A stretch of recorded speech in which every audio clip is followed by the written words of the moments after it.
We're here at the Surgery Center of Viera, and it's November 30, 2016. This gentleman here just had a 2-level lumbar fusion with screws and rods and cages. And step into my dance studio. So, have you prepared your dance?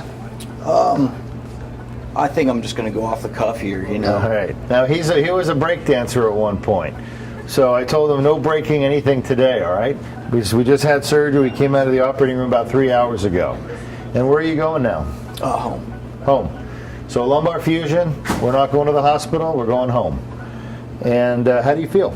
I feel better than I expected. Good. And your legs, are they bothering you anymore?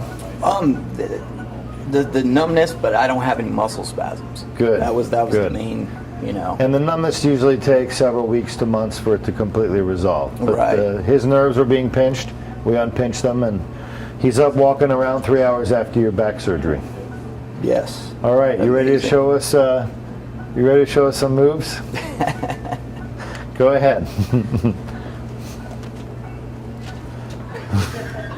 All right. I don't want to embarrass anybody. That's so, almost you know. more of the walk of the, what is it, the wooden soldiers? Yeah, right. Right? Rather than breakdancing. But that's Yeah. pretty good. All right, thank you. Good job. Thank you. We'll see you next week. Thank you. You I bet. appreciate My it. pleasure. Okay. Thanks. I'm going to send you one of those letters for your wall. All right. Very good.